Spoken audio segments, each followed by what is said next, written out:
Once long ago, there lived a little girl called Isabella. More than anything else in the world, she wanted to be a painter. But alas, Isabella was too poor to buy a paintbrush. All of the other people in the kingdom were very poor, too. What a terrible place that kingdom was. Robbers were always looting and stealing from the villagers. Boy, this is fun, yeah. Stealing stuff from the village. Yeah. A nasty dragon would roam the streets. I think I'll toast this house a little. Oh, you children sure look tasty. And the king of the kingdom did absolutely nothing to help his people. So what if the robbers and dragon are back? Can't you see that I'm busy? He was a wicked tyrant who made his people toil endlessly and live like peasants, while he lived like a king. These peasants don't bring me enough. I need more gold. His only interests were increasing his own wealth and throwing parties for himself. Oh, I love parties. Hey, these cakes are too small. Hey, these dancers are terrible. Isabella's parents, who were the royal cooks, were so poor that they ate nothing but stone soup and stale bread, while they were forced to cook exotic dishes for the king. They didn't approve of Isabella's wanting to be an artist. Isabella, you know we have to work day and night. Yes. So why waste your time drawing when you should be helping us bake, boil, simmer, steam, and stew? And who is going to help us with all of these dishes? But I am helping. I'm icing the cake. Isabella didn't give up so easily and continued to paint with whatever was in sight. Everything she drew looked incredibly real, and sometimes this caused problems. Once Isabella drew a rabbit in the mud of the village square. The king's favorite hawk swooped down to grab some dinner. Oh no! Mud all over his feathers! Another time, Isabella drew a dragon with charcoal that was so real that... 2 of the sheep have fainted and the rest of them are running away. She used to like peeking through the window of the court painter to see what he was working on. How wonderful! If only I could have a brush, then I could paint like him. One day, she knocked on the painter's door. Hey, what do you want? Could you spare me a small brush so I could paint too? No, go away. You're the cook's daughter. I'm the painter in this kingdom. Isabella was so upset that she almost began crying as she walked home. Oh, I wish I could have a paintbrush. I wish I could. And Isabella wished for a brush as hard as she could.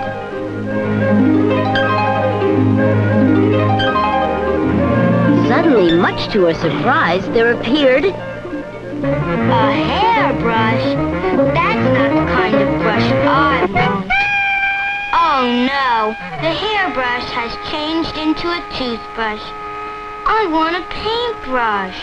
Oh dear, the toothbrush has changed to mush. But just then, the brush hopped out of the mush. At your service. As you can see, I'm a magical brush. So just remember to use me wisely. Wow, a magical brush! Isabella painted a large peacock. The peacock flapped its wings, crowed, and took off. What a fantastic brush. And she ran home and painted a fantastic dishwashing machine. It's washing, scraping, scouring, sudsing, rinsing, and drying, and stacking the dishes. For the first time, her mother really liked the idea of Isabella being a painter.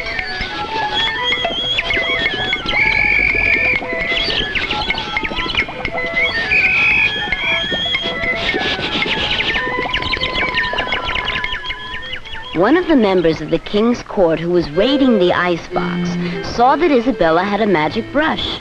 Hoping to get a reward, he rushed to tell the king. What? A magic what? What? Bring her to me! The king's guards arrived. Wait, she's right in the middle of painting a feast. What about dessert? Stop poking me with that thing! Draw me a mountain of gold. Who wants to paint that? What impudence! All right, throw her in the tower. But seize her brush.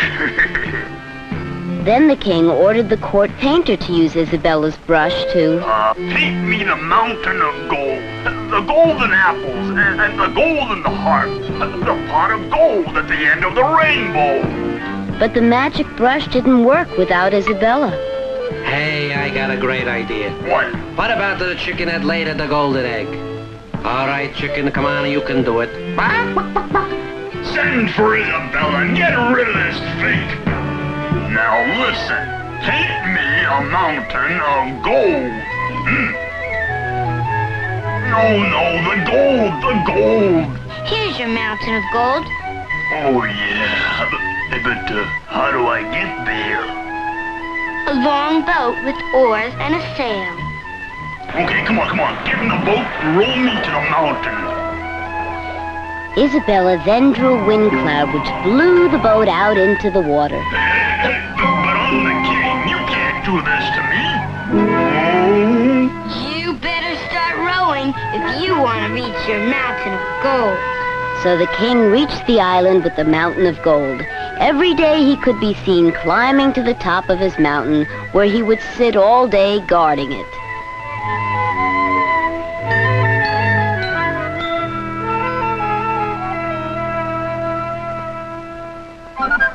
The town folk, overjoyed to be rid of the king, made Isabella queen. Hey, Isabella! Hey, huzzah! Hoopla! They had many requests for Isabella and her magic brush. You must get rid of the dragon. He's making such a nuisance out of himself, burning houses and frightening children with his great teeth. Isabella crept up to the dragon's cave. She painted a huge ice cream sundae and a mountain of candy. Yum, mocha fudge and cherry delight. The dragon gobbled up the ice cream sundae so quickly that the flame in his throat was put out. Oh no, I've lost my spark. The candy was so full of sugar and other nasty things that... Oh, my choppers! Oh, well, guess it's time for my vacation. The villagers were glad to be rid of the dragon. They were sure that Isabella's brush could take care of the robbers, too. Hey, let's grab something to eat. Nothing like shoplifting. How about some whiskers? Isabella waited for the robbers at the village gate. As they rode past her, she quickly passed her brush over them. Their horses became turkeys, and their swords became balloons. Wait a minute. The robbers were so embarrassed that they never returned to plunder the kingdom again. Every deed that Isabella accomplished brought more requests. She changed shabby houses to white-columned villas. Maidens in tattered robes became dressed in elegant gowns. The village musicians soon had the best instruments. Isabella painted a huge aluminum foil box, out of which came material for making armor. But the more that Isabella did for the town folk, the more they wanted done for them and the less they could do for themselves. They wanted Isabella's brush to take care of everything.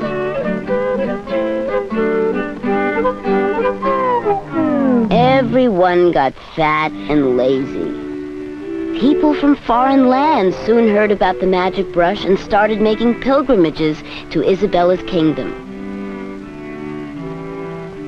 Finally, Isabella felt completely overworked and run down.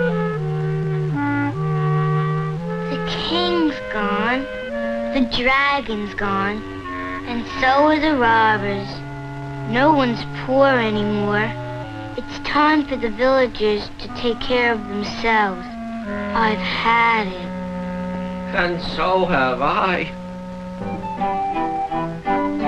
So Isabella chose the wisest people in the village to make up an assembly that would govern the people.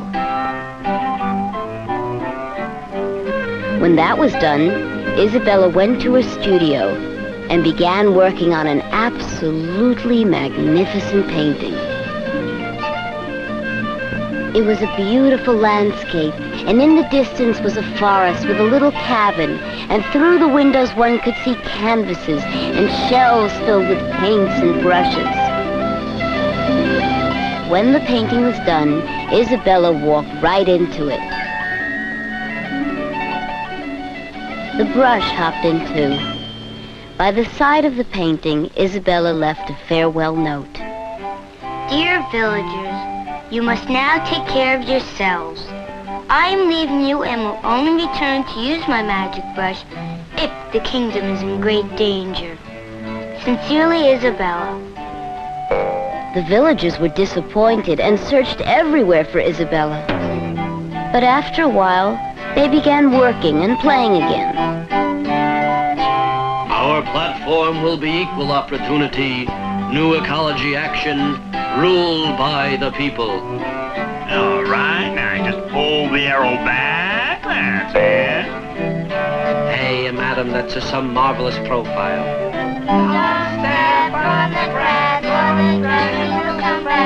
Isabella's parents opened their own restaurant. Just think of it, Mother, our own restaurant. And isn't that painting Isabella left for us really something special? Yes. And no one knows why except you, me, Isabella. You too. So Isabella's parents kept her secret. And Isabella, of course, lived happily ever after, painting all day. Nice texture, but I think it needs a little more blue. Do you really think so? Yes, a little. The composition's quite nice, though. Hey, how about a little bit more red? I think you're right.